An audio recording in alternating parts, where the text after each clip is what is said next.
Amber. Welcome to my channel. Welcome back. If you're returning, welcome. If you are new, I post book and home fragrance content for everybody. They are both my passions. And today is my anticipated reads for the month of October. So these are books that will be releasing in the month of October that I am the most interested in. So I have 10 books for you. I always try to do 10 out of the millions and millions of books that tend to release every month. So these are my most anticipated. So the first one is my number one most anticipated, and it is Spectacular, which is a Caraval novella. It takes place after the happenings of the Caraval series. It is by Stephanie Garber. It releases October 22nd, and I'm not going to spoil anything because it is the fourth after the series, but it says, welcome back to the world of Caraval, where even holidays are not as they seem. So this delightful novella will take readers on the ultimate holiday adventure full of clockwork boys, poisoned candy, impish snow globes, merriment, and if Tella gets her way, love. So I'm excited. I'm very excited. I really did enjoy the Caraval series, and it led up to my absolute new favorite series, which is the Once Upon a Broken Heart series. So I'm very excited that this one is coming. Okay, the next one is called Fang Fiction. It releases October 1st, and it is written by Kate Stayman London. And the synopsis is, Tess Rosenblum is no stranger to the dark. An assault survivor and grad school dropout, Tess spends her nights managing a chic Brooklyn hotel and her days reading her favorite vampire novel's Blood Feud. She even dabbles in online conspiracies claiming Blood Feud is real. It's fun to hunt for clues. But deep down, Tess doesn't believe vampires actually exist until one walks through her door. Visiting a world of your favorite story is any fan's dream, but can Tess outrun the demons of her past and vampires of her present before it becomes a nightmare? So this darkly glamorous rom-com, Tess will find out if it's worth risking her neck and her heart for a chance to reclaim her future. So it sounds fun. I am a sucker for vampires and that sort of thing. So that one seems like it will be a fun one. Okay, the next one is called The Love Elixir of Augusta Stern. And this comes out October 8th and is by Linda Cohen Loigman, I think is how you say her last name. And this is kind of like a magical realism type of fiction. It says, it's never too late for new beginnings. On the cusp of turning 80, newly retired pharmacist Augusta Stern is adrift when she relocates to Relentondo Springs, an active senior community in southern Florida. She unexpectedly crosses paths with Irving Rivkin, the delivery boy from her father's old pharmacy and the man who broke her heart nearly 60 years earlier. It says, as a teenager growing up in 1920s Brooklyn, Augusta's role model was her father, the trusted owner of a local pharmacy and the neighborhood expert on every ailment. But when Augusta's mother dies and great aunt Esther moves in, Augusta can't help but be drawn to Esther's curious methods. As a healer herself, Esther offers Solomon's customers her own advice, unconventional remedies ranging from homemade chicken soup to a mysterious array of powders and potions. And then it says, as Augusta prepares for pharmacy college, she is torn between loyalty to her father and fascination with her great aunt, all while navigating a budding but complicated relationship with Irving. Uh, Desperate for clarity, she impulsively uses Esther's most potent elixir with disastrous consequences. Disillusioned and alone, Augusta vows to reject Esther's enchantments forever. 60 years later, confronted with Irving, Augusta is still haunted by the mistakes of her past. What happened all those years ago, and how did her plan go so spectacularly wrong? So that seems like it'll be a good one. So I'm always a fan of the magical realism in stories. The next one is called The Stone Witch of Florence. This comes out October 8th, and it is by Anna Raish. This is a historical fantasy, and it says 1348, as the Black Plague ravages Italy, Ginevra di Gasparo is summoned to Florence after nearly a decade of lonely exile. Ginevra has a gift, harnessing the hidden powers of gemstones. She can heal the sick, but when word spread of her unusual abilities, she was condemned as a witch and banished. Now the same men who expelled Ginevra are begging for her return.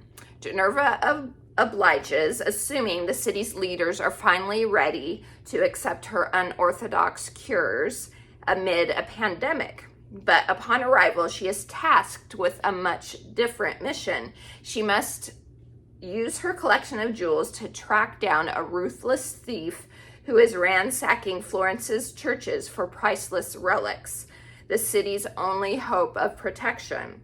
If she succeeds, she'll be a recognized physician and never accused of witchcraft again. So that sounds like it'll be good. The next one is a rom-com. It's called Catch and Keep, and it comes out October 15th and is by Aaron Hahn. And I was drawn to it because my husband is a fisherman, and so I saw the cover and the title, and I was like, oh, this one looks like it could be good. So this says, at 33, Marin Laughlin just turned down her boyfriend's proposal, walked away from her decade-long position as a park ranger, and returned to her childhood playground in northern Wisconsin to accept her inheritance, a decrepit waterfront bait shop. After a lifetime of letting things happen to her, she's ready to start making her own moves, even if everyone else thinks she's making the wrong ones. Well, not everyone. At least the local Heartstopper and resort owner is on her side. Josiah Cole has made some missteps in his life, but he's proud of what he has: 2 awesome kids and the keys to the kind of getaway spot that has families coming back every summer. Their up north home, away from home. After his marriage dissolved, leaving him a single dad, he feels he's the last person to judge Marin for her recent transformations. Things between Marin and Joe are easy. So easy, they're fully immersed in the middle before they even decide to begin. It's not a question of should they, but rather, can they make it last? Are things too easy, or is this how real love works? So that might be a nice change from super drama. I thought it sounded like a good one. Okay, the next one is called The Scholar in the Last Fairy Door. This comes out October 22nd, and it is by H.G. Perry. And it says, all they needed to break the world was a door and someone to open it. Camford, 1920, gilded and glittering, England's secret magical academy is no place for Clover, a commoner with neither connections nor magical blood. She tells herself she has fought her way there only to find a cure for her brother Matthew, one of the few survivors of a fairy attack on the battlefield of World War I, which left the doors of 2 fairy countries sealed and study of its magic banned and its victims cursed. But when Clover catches the eye of Golden Boy Alden Lennox Fontaine and his friends, doors that were previously closed to her are flung wide open, and she soon finds herself enmeshed in the seductive world of the country's magical aristocrats. The summer she spends in Alden's orbit leaves a fateful mark. Months of joyous friendship and mutual study come crashing down when experiments go awry and old secrets are unearthed. Years later, when the fairy seals break, Clover knows it's because of what they did, and she knows that she must seek the help of people she once called friends, and now doesn't quite know what to call, if there's any hope to save the world as they know it. So that seems like it'll be a good one. So historical fantasy, always a fan of those. Okay, the next one is called Bloodguard. It releases October 22nd, and it's by Ceci Robson. And this one is described as 100 years, tens of thousands of gladiators, and today only one will rise. Everything in the kingdom of Arrow is a lie. Leith of Grey thought coming to this new land and volunteering to fight in the gladiator arena, vicious, bloodthirsty tournaments where only the strongest survive, would earn him enough gold to save his dying sister. He thought there was nothing left to lose. He was wrong, and they took everything. His hope, his freedom, his very humanity. All Leith has left is his battle-scarred body, fueled by rage and hardened from years of fighting for the right to live another day. Then Leith meets Maeve, an elven royal, who is everything he despises, everything he should hate, until the alluring princess offers him the one thing he needs most, a chance to win the coveted title of Bloodguard and his freedom. So that seems good. Fantasy, possibly fantasy romance, it looks like. So a little romantasy I'm always down for. Okay, the next one is a romance. It's called Book of the Month. It also releases October 22nd. It is by Jennifer Probst, and it is described as, she's desperate for another bestseller, and she'll go to any length to get it, even if it means sacrificing her pride to chase the hottest bachelor in town and get him to break her heart. Once the literary world's golden girl, Aspen Lord can't seem to produce another successful book, and the pressure's on to prove she's not just a one-hit wonder, but there's a catch. Her bestseller was a heartbreak hit, straight from her own love life disaster. Without any fresh romantic turmoil to fuel her pen, Aspen needs inspiration quick enough to create a book her agent can sell to the publisher. And then Brick Babel, which is an interesting name, is a romance novelist's dream, a local heartthrob with a reputation as wild as the horses running free in the town. He's everything Aspen needs for a muse kickstart. Gorgeous, moody, and notoriously unattainable. His affairs are legendary in the small town. Every woman warns her off, including her sister. Too bad, a good heartbreak is exactly what she needs to meet her deadline. So that seems cute. So it's like fake dating, but at the same time real, because she wants her heart broken. So it'll be interesting to see how that pans out. Okay, the next one is called Be Ready When the Luck Happens.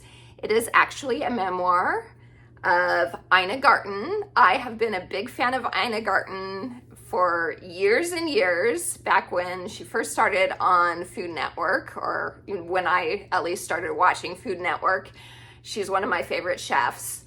And so I'm not normally like a nonfiction memoir type of reader, but when I saw she wrote one, I was like, oh, I have to read it. That sounds really good. So in her long-awaited memoir, Ina Garten, aka the Barefoot Contessa, author of 13 best-selling cookbooks, beloved Food Network personality, Instagram sensation, and cultural icon, shares her personal story with readers hungry for a seat at her table. So I'm looking forward to that one.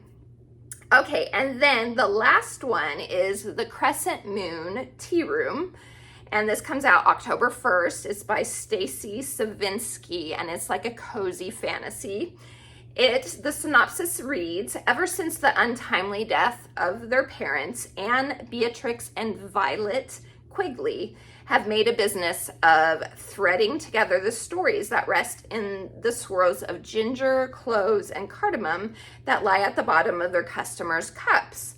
Their days at the tea shop are filled with talk of butterflies and good fortune intertwined with the sound of cinnamon shortbread being snapped by laced fingers. That is until the Council of Witches comes calling with news that the city diviner has lost her powers, and the sisters suddenly find themselves being pulled in different directions. As Anne's magic begins to develop beyond that of her sisters, Beatrix's writing attracts the attention of a publisher, and Violet is enchanted by the song of the circus, and perhaps a mischievous trapeze artist threatening to sweep her off her feet. It seems a family curse that threatens to separate the sisters is taking effect. So that seems like it'll be a cute one. Cute, cozy fantasy. So that's it, you guys. Those are my most anticipated reads for the month of October of the books that are coming out during the month. Tell me in the comments if any of these sound good to you, or if I didn't mention one of the ones that you're looking forward to, please leave that in the comments as well, or ones that you think that I would really enjoy. Leave me the comments. I enjoy listening and responding and seeing your opinions and thoughts on things. So thank you for spending some time with me. Please like and subscribe if you haven't yet, so you can see more book and home fragrance content. Until next time, I hope you have a wonderful rest of your day. TTFN.